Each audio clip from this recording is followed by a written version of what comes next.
Electron અનુરાગી aromatic વિસ્થાપનમાં મિત્રો આપણે હવે લઈશું બેન્ઝીનનું ક્લોરિનેશન પતી ગયું, બ્રોમિનેશન પતી ગયું, હવે આવશે નાઇટ્રેશન. બેન્ઝીનનું નાઇટ્રેશન.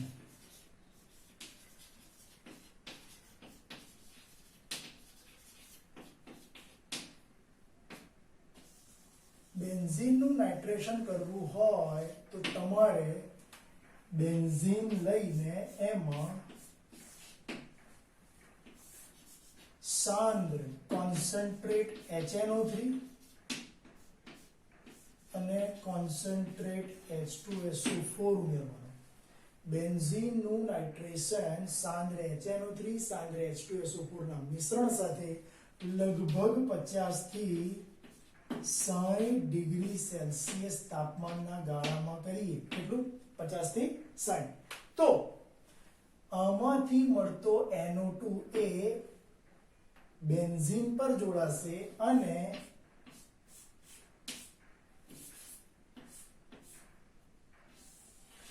નાઇટ્રોબેન્ઝીન આપશે. હવે અહીંથી જે H રિમૂવ થયો એ આના OH સાથે રિમૂવ થાય એટલે -H2O. બેન્ઝીનની સાંદ્ર HNO3 અને સાંદ્ર H2SO4 ના મિશ્રણ સાથે 50 થી 60 ડિગ્રી સેલ્સિયસ તાપમાને બરાબર પ્રક્રિયા કરવામાં આવે અને ગરમ કરવામાં આવે તો પાણીનો અણુ દૂર થઈ નાઇટ્રોબેન્ઝીન મળે છે. આ નાઇટ્રોબેન્ઝીન મળી ગયા બાદ જો ફરીથી હું કોન્સન્ટ્રેટ HNO3 ને કોન્સન્ટ્રેટ H2SO4 ઉમેરું તો નાઇટ્રો ફરીથી મળશે. એ નાઇટ્રો જશે ક્યાં? તો સાહેબ જે બેન્ઝીન પર જોડાઈ ગયેલો નાઇટ્રો છે એ જોવાનો. એ કેવો છે? નવા સમૂહને મેટા પર મોકલેવો છે. એટલા માટે નાઇટ્રો કેવો કહેવાય? મેટા ડાયરેક્ટિંગ ઇફેક્ટ વાળો. મતલબ કે બેન્ઝીનમાં જે નાઇટ્રેશન કરવામાં આવે તો નાઇટ્રોબેન્ઝીન મળે. નાઇટ્રોબેન્ઝીનનો નાઇટ્રો સમૂહ એ મેટા સ્થાન નિર્દેશક હોવાને લીધે નવો નાઇટ્રો મેટા પોઝિશન પર જશે એટલે તમને આ પ્રમાણે નિપજ આપશે. NO2 તો હતો જ, એક નવો NO2 આવ્યો અને કહેવાય મેટા ઉપર આવ્યો. ટોટલ થયા 2 મેટા ડાય નાઇટ્રોબેન્ઝીન. તો હું લખીશ અહીંયા બેન્ઝીન લખીશ,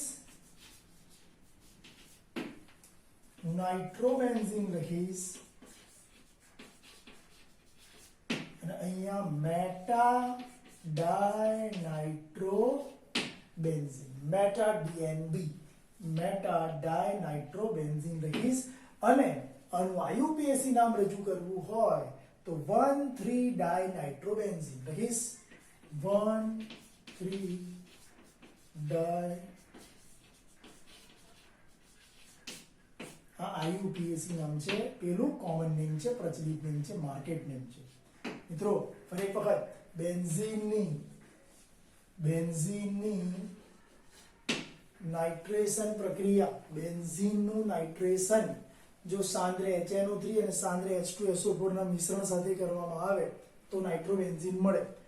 આ રીતે મળતા નાઇટ્રોબેન્ઝીનમાં દ્વિતીય વિસ્થાપન ફરી એ જ મુજબ સાંદ્ર HNO3 અને સાંદ્ર H2SO4 ની હાજરીમાં તાપમાન લગભગ 80 થી 90 વાપરીને, કેટલું? 80 થી 90 વાપરીને કરવામાં આવે તો અહીંનો નાઇટ્રો મેટા પર જશે, અહીંથી H રિમૂવ થશે, એ OH જોડ જશે એટલે અહીંયા માઈનસ વોટર લખવું હોય તો લખી શકાય. આમ બેન્ઝીનમાંથી નાઇટ્રોબેન્ઝીન બનાવ્યો. આ નાઇટ્રોબેન્ઝીનમાં નાઇટ્રો સમૂહ એ મેટા સ્થાન નિર્દેશક હોવાને લીધે મેટા ડાય નાઇટ્રોબેન્ઝીન મળે છે. 1,3 ડાય નાઇટ્રોબેન્ઝીન પ્રાપ્ત થાય છે. સમગ્ર પ્રક્રિયા નાઇટ્રેશન પ્રક્રિયા તરીકે ઓળખાય છે.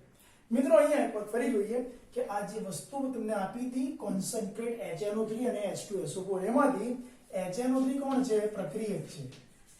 અને H2SO4 કોણ છે? નિપજ છે. HNO3 પ્રક્રિયક છે, H2SO4 નિપજ છે. તો આમાંથી શું બનશે? આનો ઘટક બનશે એક NO2 પ્લસ અને આનો ઘટક બનશે એક HSO4 માઈનસ. હવે આનો OH બચ્યો, આનો H બચ્યો, બે ભેગા થઈને બનાવશે વોટર. તો પ્રક્રિયક HNO3 અને ઉદ્દીપક H2SO4 વચ્ચે પ્રક્રિયા થઈને નાઇટ્રોનિયમ આયન બન્યો. મિત્રો પહેલા બનાવ્યો તો ક્લોરોનિયમ આયન, પછી બનાવ્યો બ્રોમોનિયમ આયન, હવે આવ્યો નાઇટ્રોનિયમ આયન. આ નાઇટ્રોનિયમ આયન એ લુઈસ એસિડ છે. હું લખું છું અહીંયા નાઇટ્રોનિયમ આયન.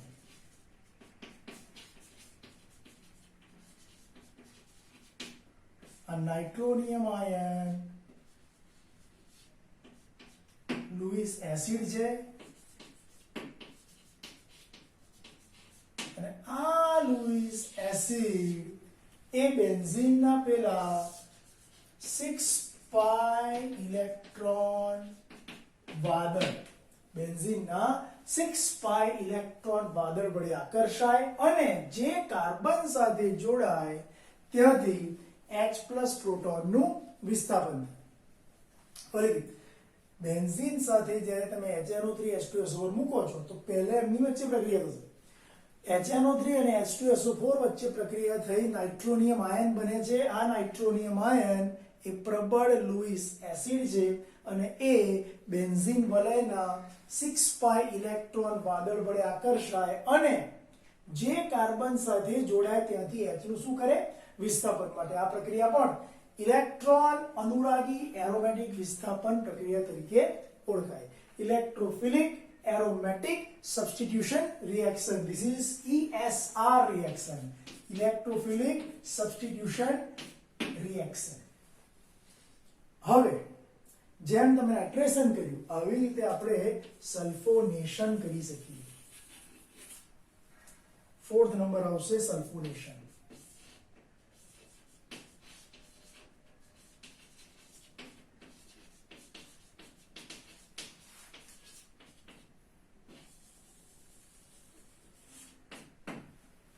બેન્ઝીન નું સલ્ફોનેશન કરવું છે. SO3H સમૂહ અહીંયા એન્ટર કરવું છે. તો લઈએ પહેલા બેન્ઝીન. બેન્ઝીન એની H2SO4 plus SO3 અથવા તો ધુમાયમાન સલ્ફ્યુરિક એસિડ એવું પણ લખી શકાય. આ બંનેનું મિશ્રણ ઓલિયમ તરીકે ઓળખાય. તો હું લખીશ, એક કામ કરું છું અને એકમાં જ લખી દઈએ આપણે.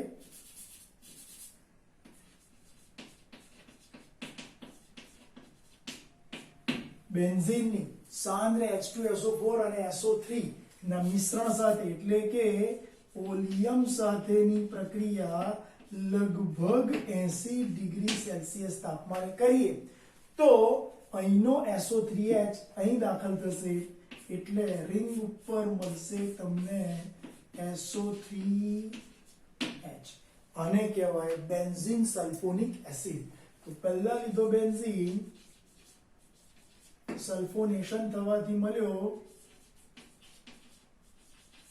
Benzene sulphonic acid. Benzene sulphonic acid મળી ગયા બાદ જો ફરીથી હું સલ્ફોનેશનની આ પ્રક્રિયા આ જ રીતે H2SO4 plus SO3 એટલે કે ઓલિયમ ની હાજરીમાં 200 ડિગ્રી સેલ્સિયસ તાપમાને કરું છું તો શું મળે છે?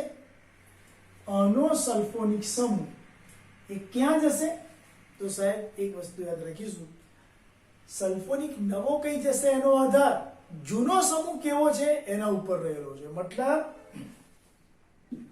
બેન્ઝીન સલ્ફોનિક એસિડ માનો SO3H સમૂહ મેટા ડાયરેક્ટિંગ હોવાને લીધે મેટા ઉપર નવો સલ્ફો જશે. એટલે મેટા ઉપર નવો સલ્ફો જાય તો આ પ્રમાણે નિપજ મળે.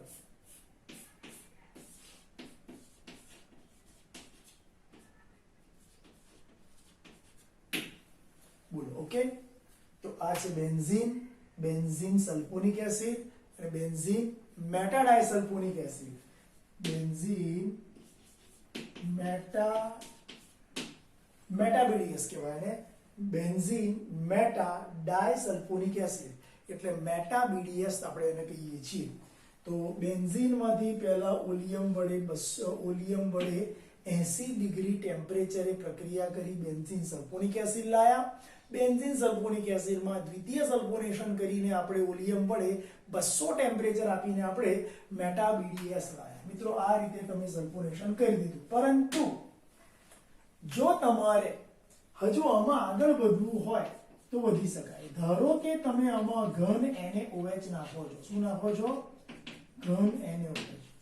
ઘન NaOH નાખવાથી આ જે OH છે ને એ સીધો એટેક કરે અને શું મળે? ફિનોલ મળે. શું મળે મિત્રો? આ શું છે? રિંગ ઉપર OH. તો બહાર શું નીકળ્યું? NaHSO3. NaHSO3 રિમૂવ થાય. તો લખીશ અહીંયા N સોડિયમ બાયસલ્ફાઇડ. જે જગ્યાએ SO3H હતો એ જગ્યાએ OH આવી ગયો. આ આખી ઘટના જે કહેવાય એનું નામ છે પીગલન ફ્યુઝન. સેમ એવું જ અહીંયા કરીશું.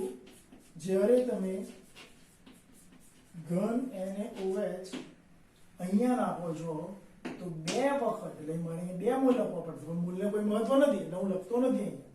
અહીંયા સમજવાનું કે 2 SO3H છે એટલે 2 NaOH હોવા જોઈએ. હવે અહીંયા પણ રિમૂવ થાય એટલે આપણને શું મળે? 2 જગ્યા પર OH મળશે.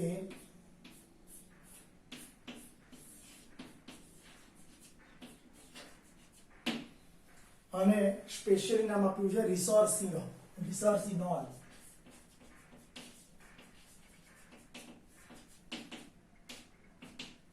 આ છે ફિનોલ. ઓકે, તો બેન્ઝીનની સલ્ફોનેશન પ્રક્રિયા ઓલિયમ વડે કરવામાં આવે તો બેન્ઝીન સલ્ફોનિક એસિડ મળે. દ્વિતીય સલ્ફોનેશન કરવામાં આવે તો SO3H મેટા સ્થાન નિર્દેશક હોવાને લીધે મેટા BDS મળે છે. જો આ પ્રક્રિયામાં ઘન NaOH નો ઉપયોગ કરવામાં આવે તો બેન્ઝીન સલ્ફોનિક એસિડમાંથી ફિનોલ પ્રાપ્ત થાય અને બેન્ઝીન ડાયસલ્ફોનિક એસિડમાંથી રિસોર્સિનોલ પ્રાપ્ત થાય. મિત્રો રિસોર્સિનોલ નું IUPAC નામ જો લખવું હોય તો લખી શકાય. આ બેન્ઝીન છે, આ 1,2,3 ડાયોલ. બેન્ઝીન 1,3 ડાયોલ એ રિસોર્સિનોલ તરીકે ઓળખાય છે.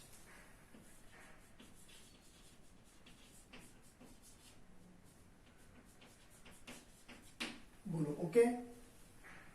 અચ્છા, અહીંયા તમે રિએક્શન જે કરી એમાં વાસ્તવમાં H2SO4 જોડે બીજો H2SO4 છે એટલે એક પ્રક્રિયક થશે અને એક અણુ ઉદ્દીપક તરીકે બનશે.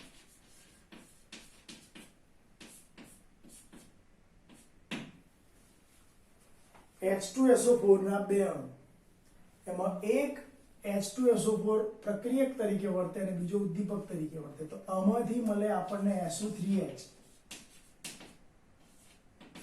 આમાંથી મળે આપણને HSO4 માઈનસ.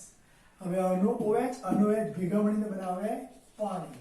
આ ત્રણમાંથી મારે કોનું કામ છે? સલ્ફોનિયમ આયનનું. કેમ? તો કે સાહેબ તમે જાણો છો પહેલા આપણે ક્લોરોનિયમ લીધો, ક્લોરિનેશન થયું. બ્રોમોનિયમ લીધો, બ્રોમિનેશન થયું. નાઇટ્રોનિયમ લીધો, નાઇટ્રેશન થયું. તો હવે સલ્ફોનિયમ લઈએ તો સલ્ફોનેશન થશે.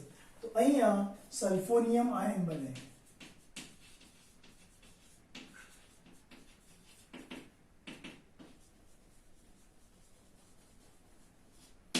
સલ્ફોનિયમ આયન લુઈસ એસિડ છે. આપ સૌ જાણો છો કે સલ્ફોનિયમ આયન લુઈસ એસિડ હોય તો લુઈસ એસિડ એ પેલા બેન્ઝીનના બોલો કયા 6 પાઈ ઇલેક્ટ્રોન વાદળ વડે આકર્ષાય. એટલે બેન્ઝીનના 6 પાઈ ઇલેક્ટ્રોન વિદ્યુત વાદળ વડે સલ્ફોનિયમ આયન આકર્ષાય અને જે કાર્બન સાથે જોડાય ત્યાંથી H+ પ્રોટોન શું થાય? વિસ્થાપન. માટે આ પ્રક્રિયા પણ ઇલેક્ટ્રોન અનુરાગી એરોમેટિક વિસ્થાપન તરીકે ઓળખાય છે. તો મિત્રો આ તમે નાઇટ્રેશન કરીને મેટા ડાયનાઇટ્રોબેન્ઝીન લાયા, સલ્ફોનેશન કરીને મેટા BDS તેમજ રિસોર્સિનોલ લાવી શક્યા.